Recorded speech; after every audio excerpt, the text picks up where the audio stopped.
Maayong hapon, Negros. Ini ang Digicast Negros 10. Ang nagapanguna nga napulo ka mga balita sa isla sa Negros ang amo ni gadulong sa inyo.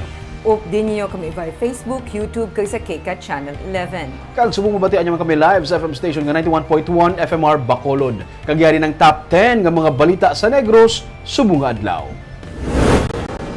Tagdumalangan sa SJI, disinino nga kasuwan ang sa likod sa pagpamahog. 31 ka mga truck driver ginisyuhan sa citation ticket bukod sa pagsupak sa truck ban. Technical Working Group nag-approve sa Negros Island Region Bill upod ang Sikihor. Negosyante, biktima sa peke nga kwarta. Kag sa good vibes, mga parulugid pasanag sa solar lights kag cellphone kinparada sa Bago City. Inatanan sa Digicast Negros 10. Sa number 10,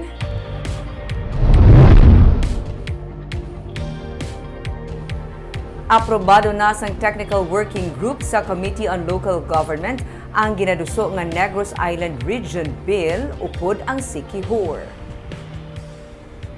Sunod kay 5th District Representative Dino Yulo, pagkatapos sini ginapaabot ang pag-reconvene sang TWG kasubong man ang pagpagwa sang substitute bill nga nagalakip sang Sikihor. Ang substitute bill ang iga-present naman sa plenary. Co-chair sang TWG si 6th District Representative Mercedes Alvarez.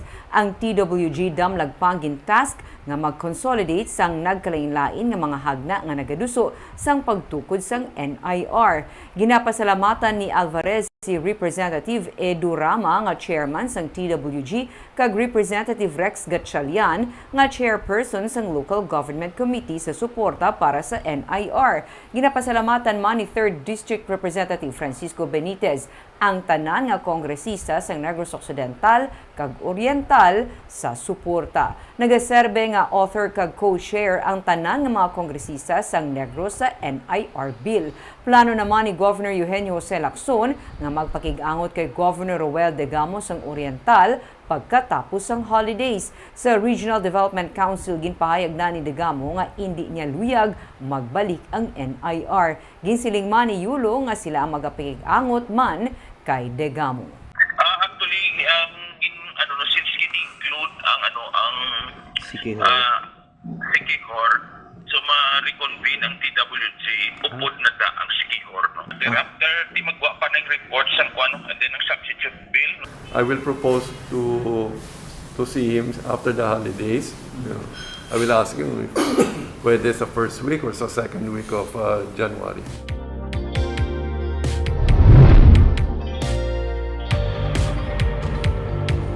Sa number 9, Teresita Lopez San Antonio Provincial Hospital sa Silay City ang sa karon isa na ka level 2 hospital. Nagakasayuran nga may dugang nga mga serbisyo nga sarang mahatag sa mga pumuluyo. Sunod sa kay Negros Occidental Governor Eugenio Jose Lacson, mayara sang licensed intensive care unit ang ospital. May neonatal ICU, mayara man sang unit para sa high-risk pregnancy, mayara man sa mga pulmo nga mayara sang pedia kag IM pulmonologist. Ang target sunod sa kay Lacson nga mga level 3 hospital ang TLJ-PH. Sunod naman nga ginalauman nga magasunod man ang Cadiz District Hospital kag ang Lorenzo Saico District Hospital sa siyudad sang Kabangkalan. Samtang kahapon lamang ginbuksan ang dialysis center sa TLJ-PH. Sa karon may 15 seat ang among dialysis center. So there are more services that the province through Teresita can give, and of course our target really is level 3. That will be our apex hospital. So once we do that with Teresita, then we go to the next hospital, which is Cadiz, Lorenzo Saico in Kabangkalan. So amo ni ang aton mga targets to become our apex hospital.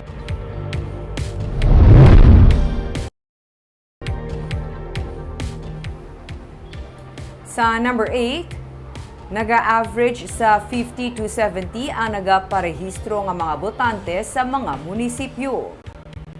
Mas mataas naman sa mga syudad, inisunod kay Provincial Election Supervisor Ian D. Ananoria. Kung ipaanggid sa unang mga adlaw sang voters registration sa nagligid nga bulan sang Hulyo, mas mataas ini. Mahimo sunod sa iya kay nahibaluan sa pumuluyo nga mas malipot lamang ang tion karon sa sini nga voters registration nga magatapos Enero 31. Naka-schedule naman ang satellite registration sa tagsa ka mga banwa kag syudad. Mas tasig, mas damudan mo subong when compared sa mga first few days. Iba na mo lipot, subong ang registration period ma-end until January 31 lang. So, kasi aware man sila nga shorter period than the usual.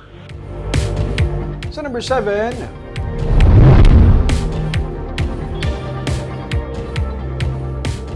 tatlo ka mga magulutod nakop sa bypass operation sa Silay City. Arestado ang tatlo ka magulutod nga lalaki matapos makuhaan sa ilegal nga droga sa bypass operation sa barangay Ginhalaran sa syudad sang Silay sang kahapon. Ang mga gidakop amo ang mag-utod nga sanday Angelito Jerry kag Edsel Katanghal. 25 gramos ng suspected shabu ang ginulubanta nagabalor sang 170,000 pesos ang nakuha sa ila. Yara sa Bacolod, sunod sa pulis ang source sa mag-ulutod. Kaginamonitor na nila ang iligal nga aktibidad. Sa Lacarota City, naaresto man ang 27 anyos nga si Kenneth Balbeso sa bypass operation sa Barangay 2 Poblacion. Masobra 80,000 pesos nga balor sa ginapatian, shabu ang nakuha sa iya. Kaso nga paglapas sa Republic Act 9165 ang ipasaka batok sa mga naaresto.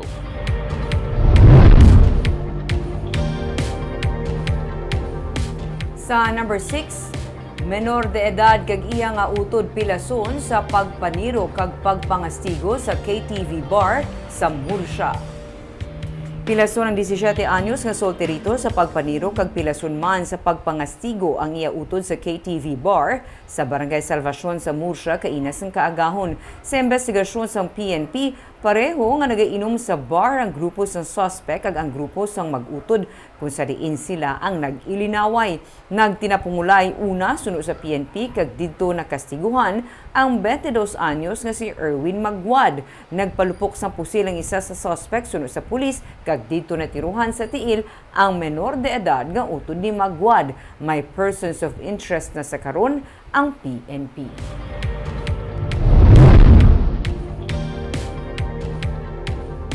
Sa number 5, isa ka negosyante sa Dumaguete City biktima sang peke nga kwarta. Wala ginbaton sa bangko ang 1,000 ka pesos nga benta sa isa ka negosyante sa Dumaguete City matapos matukiban nga peke ang bill nga iya sininabaton gikan sa iya benta sa iya nga tiyanggi. Sunod sa kay Cesar Raimundo nga nakaupod sa biktima sa bangko, wala na hibaluan ang negosyante nga peke ang ilang ginauyatan nga kwarta bangod sa halos pareho lang ini sa original nga 1,000 peso bill. Ilaman inigin reklamo sa manager apang hindi gid mabaton bangod sa peke ang bill nga masami palareho lang ang serial number. Sunod naman sa PAO sa Negros Oriental Police Provincial Office, ila ini usisaon.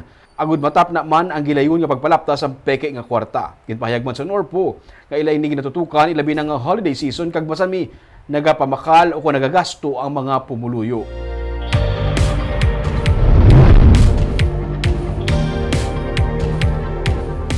Sa number 4, bidding sa madason nga contractor nga magahakot sang basura kag magadumala sang landfill sa syudad suguran sa Enero. Malapit na matapos ang terms of reference para sa kontrata angot sa masunod nga magahakot sang basura kag magamanage sang landfill sang syudad sang Bacolod sa Barangay Felisa. Nalakip sa terms ang per tonnage basis kag ang pag-recycle sa mahakot nga basura sa mapilian nga contractor. Ginsiling ni Mayor Albi Benitez nga may 8 na ka mga kumpanya ang interesado sa bidding. Suno kay City Administrator Boyet Maghari, magahulat man ang syudad sa Waste Amount Characterization Study gikan sa Technical Working Group para sa ginaplano nga waste treatment facility nga magahatag dugang nga solusyon sa problema sa basura. Ginatagaan sang 4 ka bulan nga o kung gintagaan sang 4 ka bulan nga extension sang syudad ang IPM-CDC samtang ginahikot pang posible panibag-o nga kontrata para sa hakutay sang basura kag pag-maintain sang landfill.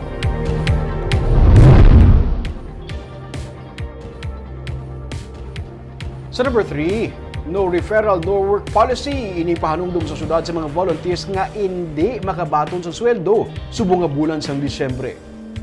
Ginsiling na ni Mayor Albi Benitez nga hindi sarang matagaan sa sweldo sa syudad ang may 1,500 ka mga nagserbing nga volunteers sa sulod man sang pila ka bulan. Kutob lang man abi sa mga may appointment letter nga nagaserbi job order workers sa syudad ang matagaan sa sweldo karon nga na-reconcile na ang listahan sa mga nagaobra sa syudad. Ginpahanumduman sa syudad ang mga bahin sa no referral, no work policy sa mga volunteers nga mahimo nagapadayon pa sa pagtrabaho sa syudad karon nga Disyembre. Sa nagligad lang nga semana sa insuguran man ang ID system sa Bacolod City Government Center. Agud dapat od ang kadamuon sa mga nagaserbi nga JOs kag mapasiguro nga may mabaton sila nga sweldo. May ara na magid kita na dagdag nga memo ano referral hindi dapat mag-ubra mo so inyo gina-risgo kabay pa nga ano ni Black kung may nagtugaan magid sa inyo nang secure gid your black and white appointment kaya mo gina siya ang basihan sa accounting ta para mabayaran kamo sa inyong sweldo.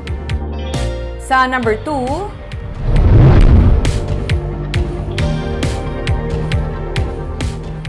Trentayuno ka mga truck driver ang ginisyuhan sa violation ticket angot sa pagsupak sa ginapatuman nga truck ban sa Bacolod City. Lunes ang ginsuguran sa Bacolod Traffic Authority Office ang pagpatuman sa truck ban makangtanan sa ginapatuman nga Christmas traffic scheme.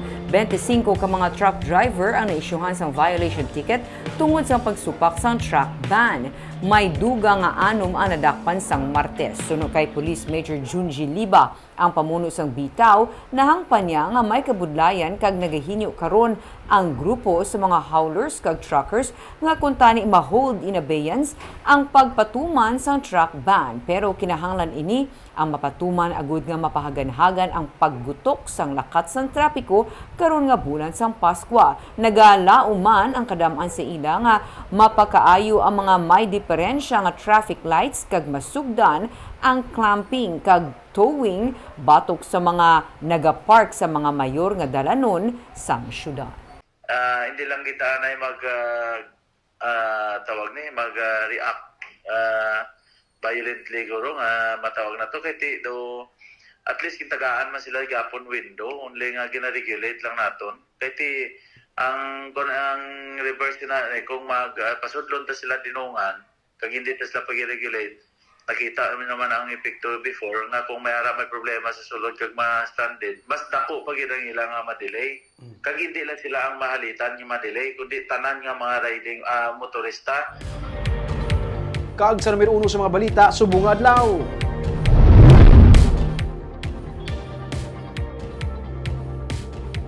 Tagdumulahan sa St. John's Institute, desidido nga pasakaan sa kaso sa likod sa pagpamahog nga pagatiruhon ang mga estudyante kag mga manunudlo.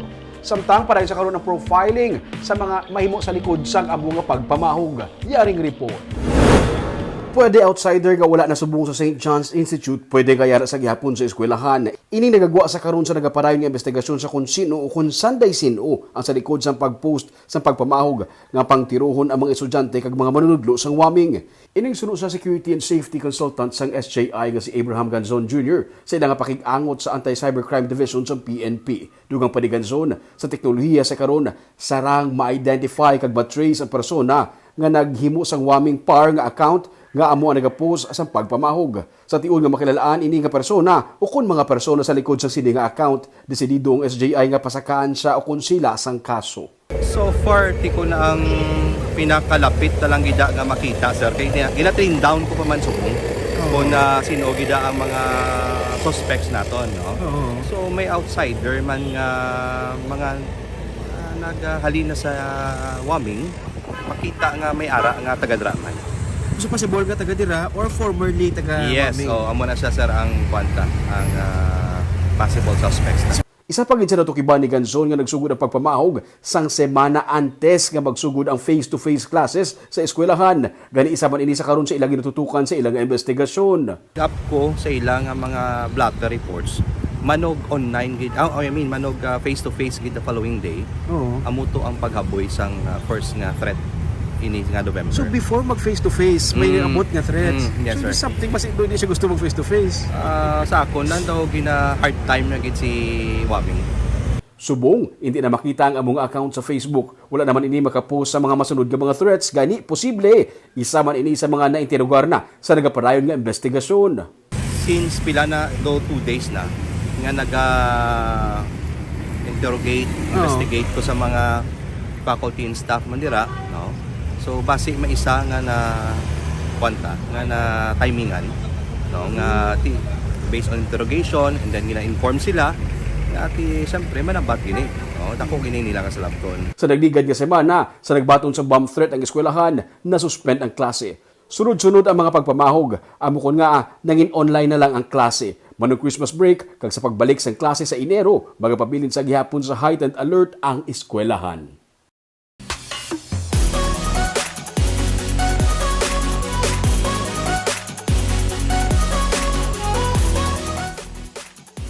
Sa Good Vibes, mga parol ginparada sa Baguio City. Mga parol ginpasanag paagi sa solar lamps. Ato nini saksihan sa report ni Romeo Subaldo. Nagserbi nga kasanag sa tunga sang kadulom ini mga parol kag lanterns nga bitbit sa mga estudyante sa Baguio City College sa ginpatigayon nga sa naaw nga parade of lights. Ang mga parol kag lanterns himo mismo sa mga estudyante kag ang mga parol ang ginpasanag pinaagi sa solar lamps. Kag ang magagmay nga mga lanterns ginpasanag naman gamit ang mga cellphone sa mga estudyante. Sunod sa kay Jerven Sioco, ang Governor sa Criminology Department, pinagi sa teamwork na hibo nila ang mga parol. Mga more or less 10 persons, sir, ang nag-manpower sa ini nga parol. It is because hindi basta-basta ang pag-create ng parol. Nanguna-una, makreate pa mga skeletal and also sa mga designs or concepts. Ang mga solar lamps, gindonate sa syudad, pinagi sa Tourism Department. Ang mga materials naman, ila sa mga estudyante bilang kabayan sa ilang school project. Para sa presidente sa student government sa BCC nga si Mark Lester Gonzales, hindi lang para sa parada ang mga parol. Matapos ang parade of lights, igahatag sa mga pamilya sa mga nabukid ng mga barangay nga wala sa supply sa kuryente ang mga solar lamps. That Pasko sang Pag-asa is tagaan ang mga chosen family or mga recipients sa pila ka areas diri sa Baguio City para ipa-feel sa ila nga ang kasanag this coming Christmas. And ang talaga ani is ang mga sa bukid nga area, sir. Sunod sa college administrator nga si Deborah Natalia Singson, 2010 nasuguran ang parade of lights, temporaryo nga nauntat kag subong. Nagbalik naman liwat, pero subong madamo sang purpose para sa turismo. Mapahibalo ang mga estudyante sa importansya sang renewable energy kag para makabulig sa mga wala sang kuryente nga mga pamilya. Ang pag-usargid sa mga solar lamps to light the big paroles. Iti sa subong ya dapat we should be very aware sang aton nga consumption sang energy. Kag ang nami pagid ni kay share man hinamon sa mga panimalay sa mga kabukiran nga wala sang suga. Nagali ng idea sa paggamit ng solar lights sa artist nga si Romel Cadigal. Hindi lang kuno parada ang purpose ng sining nga mga parol.